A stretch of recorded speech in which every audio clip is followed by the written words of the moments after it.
Make It Right, the manufacturing podcast. We are surrounded by technology. It's humming away all around us. It's constantly in our hands, it's at our fingertips, it's in our ears, and it's getting things done for us. Technology is used by people and it generates data, and when used properly, it can be absolutely transformative. Welcome to the Make It Right podcast. I'm Janet Eastman, and this week my guest is Jonathon Hensley. He's the CEO of Emerge Interactive, and he works with companies who develop technologies, and he helps bring people, data, and processes together to create success. And naturally, he is a big fan of technology. So welcome to the show, Jonathon. Thanks for joining us. Thank you so much for having me, Janet. My pleasure. So you are a big fan of technology. So I have to know, what was that first piece of technology that really blew your mind? Oh boy. Well, I think the technology that really inspired me is when I was very little. My father, who's in the coffee industry, worked right across from Sprint Labs.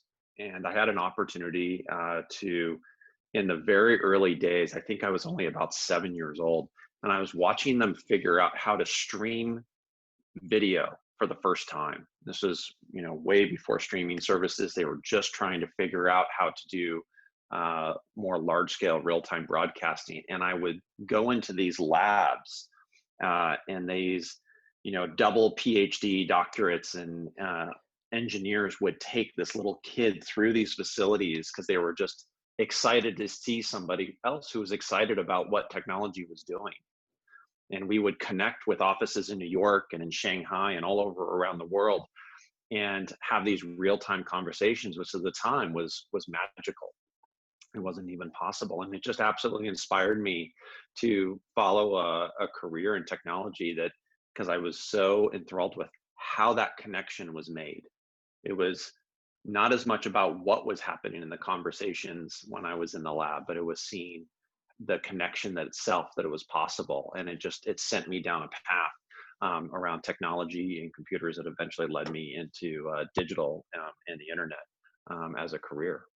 Okay, so based on that, and now with your company that you're with, which is Emerge Technologies or Emerge Interactive, what does Emerge do?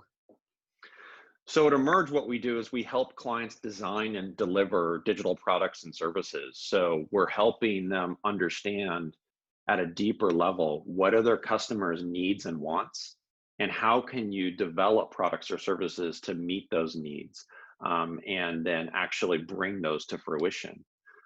About half of our work is also internal, where we're helping organizations that are going through digital transformation develop better tools and processes internally. So how technology is changing the operations and the way that companies are able to actually function is also a huge part of that. And so we do a lot of work internally building better experiences and tools for the employees that are connecting with customers. Okay, so in manufacturing, it's focused on using technology to enhance and aid that manufacturing process. So what kind of work do you do in that field? So with manufacturing, we do a couple of things. It's really exciting time right now, I think, for a lot of manufacturers who are in the process of modernizing, is we're helping them understand in one example where their websites are no longer brochures. These are actually products themselves. They become a way where they can enable their ability to engage with customers and vendors and employees, delivering self-service models to support the products that they're manufacturing and so forth, all the way to the internal side where we're taking huge sums of data or operations and looking at how they can modernize the way that they model their manufacturing process, finding new ways of innovating and finding efficiency. One of the things also is driving more employee engagement. How do we actually create engagement and more real-time collaboration inside of the organization? And those are all facets that Emerge is currently helping its clients with today. So with all the gains that are promised and the large investment that's required, why do so many digital initiatives, and I'm thinking particularly in manufacturing, why do they fail? Well, the biggest point of failure that you hear people talk about is a misalignment with understanding your user's needs. But I think you have to go a lot deeper than that. Today, we really invested into the study of failure, and it comes down to misalignment. And that misalignment can show up in a couple of different ways. One is certainly not knowing your user very well, whether it's your customer or an employee.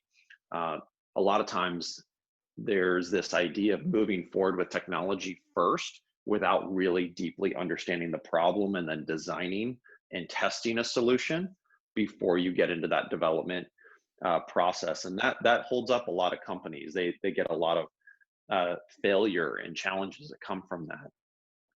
Another one that we see it all the time is just organizational complexity. These organizations, the complexity is not accounted for in the technology. And so the promise of technology and what it's going to take to bring it to fruition is just not very well understood. And so that really tends to hold a lot of organizations back, where they don't fully understand how much of their knowledge is institutionalized or siloed, or how they have interdependencies of being able to, where they have to solve another problem before they can deliver that solution.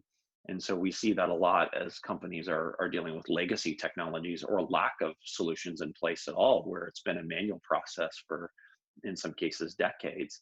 And now they need to overhaul and rethink that in the business. Hmm. Can you share a story about how you've worked with a manufacturing company? Like, I'm just thinking, you know, there's some technology that's promised to help with a manufacturing process. And you were just talking about this, okay, you bring the technology in, but you don't exactly understand the problem that you're solving. And like, just because you put the technology in doesn't fix the problem. So just explain how you've seen this actually work or not work, where you've seen the wheels go on or come off in a manufacturing setting. Sure. Well, I'll try to give you an example of both, when we've seen it work really well and when we haven't. There, first, I'll start with a success story. So we have a client that we worked with who saw an opportunity with where technology was going, where in the past, the installation of their products required a lot of manual configuration. And these were usually embedded products at very complex facilities. And the ability to realizing that the biggest problem, both for them in providing support as well as for their customers, was the installation and maintenance process. So by embedding new technologies into their products, they were able to create a mobile application where they could actually provide installers the ability to configure without having to, climb, giant ladders, or, get into, uh, corridors, and start to really be able to look at each one of these devices that were being installed, and then also being able to manage the performance and maintenance of them. So it was creating then an incredible amount of data that really was able to show for the first time how well that product was doing and performing, and when they needed to think about maintenance and management. And it was game changing for the organization as much as it was for their customer. So inevitably, by solving the installation problem, they created also a story that could help them drive more sales and create an overall competitive advantage going forward. And it was a really wonderful project to be a part of. Hmm. How did you actually go in and figure out what the initial problem was to begin with? So to really understand the problem, what we had to do is realize there was so many people involved in the process. What we had to do is we had to pull all of that institutional knowledge to the surface and really look at it and understand, the total picture. And for many people and divisions within the organization, they were so focused on what they were doing, they had never seen any of that be visualized and articulated, so they could look at the entire picture of how that product line was being produced, and then the full life cycle of that product, how it was being sold, supported, and the constant improvement that needed to take place. So it was happening in these functional teams that no longer was nearly as effective because we weren't unlocking all of the skills and experience that was propagated through the entire organization. So what we first did is really brought that to the surface. And as soon as we saw that, we were able to apply similar methodologies to lean manufacturing, where you go and you look for where's the bottleneck, where is the deficiency or area of opportunity. And it was very clear that where a lot of time was being spent was on this idea of service and what was causing that challenge, what was the topics of service that kept coming up, and it was related to installation and maintenance. And so that gave us an area to focus on and go a lot deeper and really hone in on where we needed to solve a problem that was having a significant impact on the organization. So, how important was it that somebody from the outside saw where the bottlenecks were? I think it's incredibly important. I think at all times, even if you are experienced in providing that kind of service like we are at Emerge, you really find that outside perspective just allows you to ask questions you might not have thought about, or we Mhm. start to ask questions about things because we don't understand them the same way you do. We have an expertise through the lens of how do you develop customer experiences, how do you implement technology successfully. And so we're asking questions, but maybe sometimes just in a different way or with a different point of view. And as we start to ask clients to really unpack what they how they do things and what they think about, all of a sudden you usually see light bulbs go off. They're like, oh, I didn't think about it that way, or yeah, we used to do it this way, or we've thought about doing it that way, but we never really went anywhere with it. We weren't sure what was possible. And sometimes that's the key, is showing a client what's possible once they actually have identified that problem and different potential opportunities. Hmm. So, you were also going to share a story about how things went awry and the wheels did fall off. So, share that story with us. Sure. So there was a project, this was a long time ago, but the we had a client who had invested in put in they had done an analysis and they're like, we're going to invest into this new technology to increase our yield, and we're going to proliferate this new technology into our process across multiple factories. And it was with really good intention, but what they hadn't done yet is they hadn't fully modeled all of the considerations that went into that process, right? We always think about, things like material, time, people, yield, um, how much, our error rates as through every step of a manufacturing process. And some things just hadn't been fully accounted for. And they had different partners and different facilities had different layouts, different types of equipment. And so the proliferation became very complex. And the promise of the new technology proved to not be nearly as effective in moving them forward. And what they would really hoped for out of that process was they were also going to start to accumulate a bunch of data. And so this was at a time, which is still a lot of organizations are doing, where everybody was like, we need data. We need as much data as we can possibly gather. But people were still figuring out, what do we do with this data once we have it? How do we make it actionable? And so the expectations between what that data would do and that new technology that was being implemented just fell completely flat. And they hadn't really anticipated the people factors in transforming the culture and the organization, and that they needed to build alignment to move that forward. And so that was a failure in how they approached the process of implementing technology. And it was just a gross underestimation that was took them a couple of years to unravel. And so when we came in, we were really trying to help them figure out, how do you unravel where you are, because the investment had been so substantial. Hmm. Okay, so we've had a pretty picture and kind of an ugly picture. So, I have to ask you, when manufacturing leaders are thinking about technology, how should they be thinking about what it can do for them?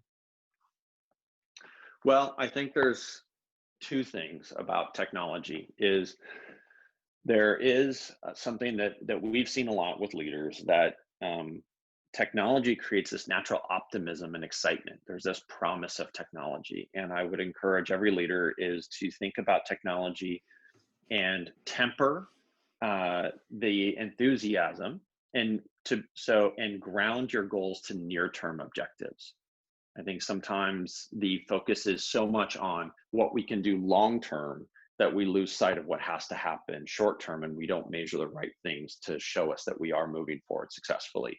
And so expectations fracture very quickly, and there's a lot of frustration and tension where there doesn't need to be. So that would be one thing. I think the other thing that's really critical, especially in manufacturing, is looking at technology as part of an ecosystem and building your technology through a strategy of building a platform. So that platform thinking of how do I unlock in all the components of my technology ecosystem, and if I'm going to create something new, how do I build it into that ecosystem so information and its capabilities can move both upstream and downstream through the organization to empower every function. And that methodology and that thinking coming from leadership is one of the hallmarks of really successful technology initiatives. We see that again because they start to understand when they look at things through a platform lens, the interdependencies and intricacies of what it's going to take to move forward. And the third piece I would say to that is that leaders need to take a process of iterative technology implementation and design. Not running into development, not standing up something without really going deeper and having a strategy where you understand the root problem and really making sure you have a cohesive set of steps to overcome the obstacle. We see planning being used as strategy, but planning isn't strategy, or goals being thought of as strategy, and those things again are not strategy.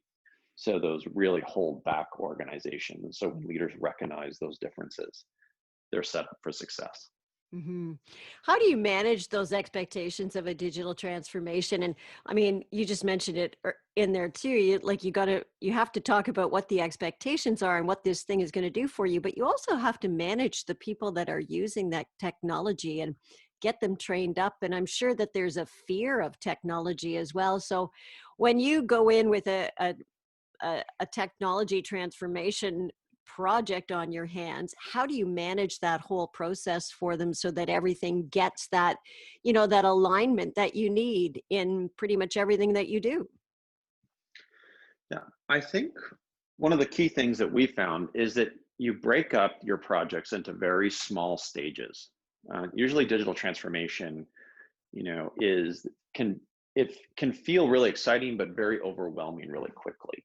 And we see that, transformation, whether it's around empowering employees with new tools, how you're going to engage customers, the optimization of your operations, or maybe what we see a lot is you're adding technology to your product or service offering in some way, right? You're amplifying the value of your current product, or you're adding a way to connect with it, like the configuration tool I mentioned for another client. Mm-hmm.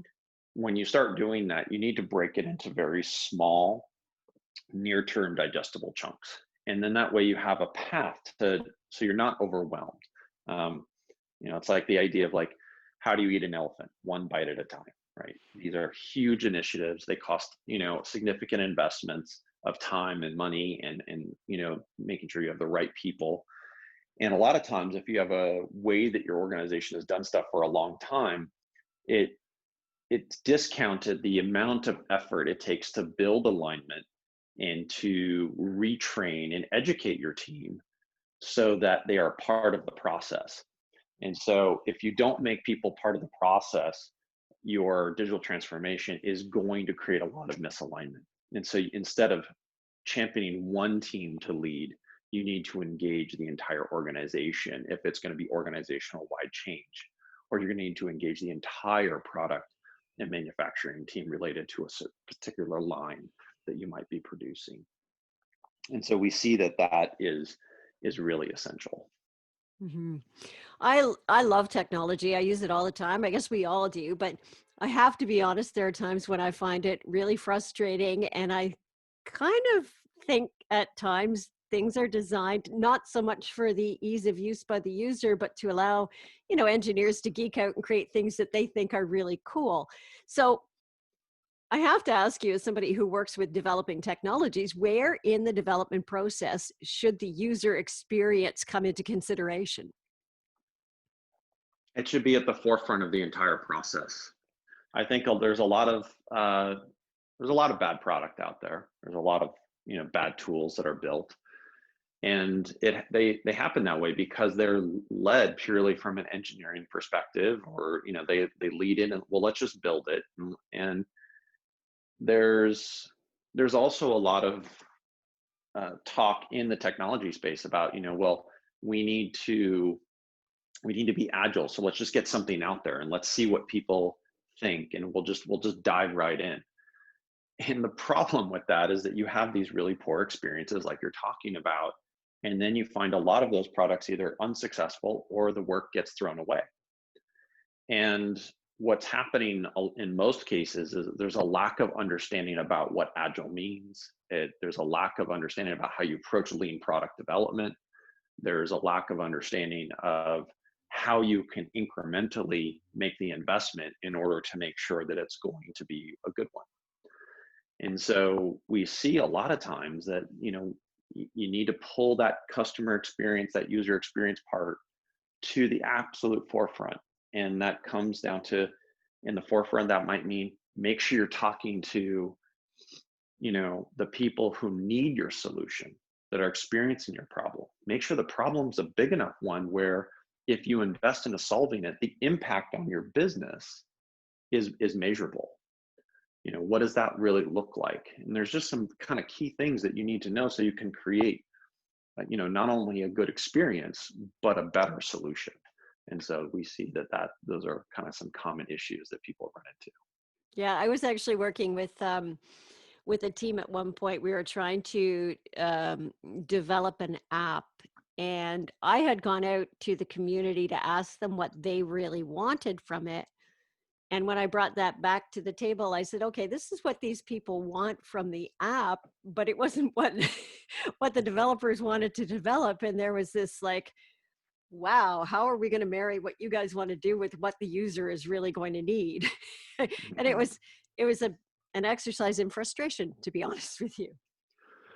Well, I can tell you, after 2 years of working on a book and the amount of research and interviewing that I've done, one of the things that was really interesting to learn is that the highest performing organizations have a couple of really common attributes that tap exactly into what you're saying. One of those is that they really do focus on alignment. How do you build alignment strategically through the entire process? But the second one is that, to your point about there being the disconnect between what users are asking for and what wants to be built, is that the most high performing organizations are the ones that are obsessive about, and they fall in love with the problem and not the solution. So Hmm. they get out of their own way. They really acknowledge that the only thing worth solving is the problem that customers are having or our employees are having, that will have a positive outcome in moving our business forward. And they get out of the way of their ideas, because it may be a great idea, but it may only be an idea that's great for a handful of very select individuals that will have no impact on moving the business forward. And yet the business is making a tremendous investment to do that. And so being able to step back and really fall in love with the problem that you're solving and not get hooked onto what you feel is the solution is really a common trait that we see in the most successful organizations. Okay, so where have you seen that really work? Where have you seen them fall in love with the problem? Well, we have a lot of our clients, I think, really fall in love with the problem there. And I'll preface one, actually, I think is a really interesting company that everybody follows. And I'll preface this, that we have no relationship with them whatsoever. And if they're listening to this and they want to work with us, they should call us. But Tesla does a great job. Well, you do want Um, them to call you. I do, yeah. I won't lie. Um, but I think that when you look at their company, they embody a lot of the things that we're talking about. They are clearly developing platforms. They're The car is a platform. The way that they think about technology and customer experience is a platform. The way that they engage, they are very cognizant of what that means. They also are doing a lot of things, at least from what I can see from the outside, that are, very much in alignment with, they fall in love with the problem. The evolution of their, vehicles, as an example, is meeting a demand by a consumer, not predicated on what they just think is best. So needing to find ways to innovate and drive a price point. They recognize the problems that they're having in market, and they're tackling them, and they're taking it from a platform perspective. And I think they're doing a really good job. So you had a chance to actually tour a Tesla. What was that experience like? It was amazing. I mean, I was just a kid in a candy store. I had just a very narrow glimpse into a world there of just incredible innovation, automation, and most importantly, I think, was to meet some people that work there, and just to see the incredible passion that they had for what they were doing. And it was a really incredible experience. Okay. I just want to ask you a couple more questions, but how can or should technology to be used to engage and connect with the customer? Now, I know you talked about this really briefly at the very start, but I mean, for a manufacturer, how should they be using that technology to connect with their customers? Well, I think, more than ever, you have to understand that when your customer, it's important to understand the customer buyer journey. So you might have potential customers that are needing to educate themselves about solutions that you might be manufacturing, or the potential of finding you to help them manufacture a solution. And so there's this research stage that customers are going through. There is an evaluation stage. Do you have the right product or service, or are you the right partner to work with? And then there's the actual purchase decision. And then there's the actual product or service delivery and support. And the website, as one example, because it's an easy one, as soon as it goes from being a brochure to supporting that entire journey, it is a product in itself. And if you really get clear on the jobs to be done on that website by your customers at every stage, you're creating an incredible engagement platform to really connect with them. The other thing that you can do with technology to really engage customers is understanding, how do you present and educate them about the value of your product, especially if you have a complex or sophisticated, offering that has to be broken down. And you need to do that where you might not be able to work in the same ways that you used to, with social distancing, being able to be mindful of, custom configuration or collaboration that is taking place in order to produce and create products. So I think that there's a lot of tools that manufacturers need to think about when they engage with their customer. If you invest into working with us, what does that look like, and what kind of sales enablement tools, or what kind of intelligence can you produce with great technologies, and how do you empower your team to drive the growth of your company? We see that one a lot. So, there's a lack of business intelligence, yet there's so much at their fingertips, and they've just never been able to bring it all together. And so many times, just bringing that information together so you can talk about the quality of your product and the numbers to back it up, or you can say, well, all of our customers are of this type, and what is the common considerations there, or what's the common ways they use our products and services, or want to engage with us. All of a sudden that becomes very, very insightful, and you can take, really actionable steps into engaging your customers more effectively. Do you think that this current period that we've gone through with the pandemic and are still going through, do you think it's going to transform business? Absolutely. I mean, I think we've already seen it start to transform business, and I think that there will be some things that over time will go back to the way they were, but I think a lot of things will be transformed forever. Hmm. I Hmm. think there's really no way around it. I think there's a deeper reliance on technology to support everything from customer engagement to employee safety.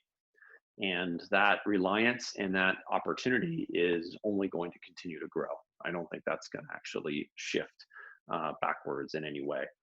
I think the need for companies to invest into ecosystems where they're cross connecting and amplifying their investments so they get a higher return, and being able to innovate and pivot and adapt faster is going to become more and more important.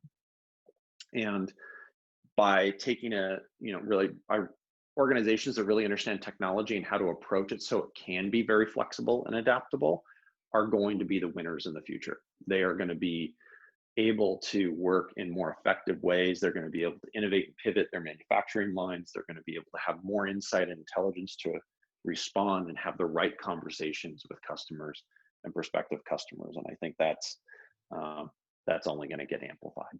Hmm. I suspect you're going to be a lot busier in the near future with the type of You know, business that you do. I certainly hope so. But at the same time, I think what is most important right now is education. I Hmm. think a lot of these things I mean, these are not small projects. You might invest a few $100,000 or a few $1 million in some of these initiatives.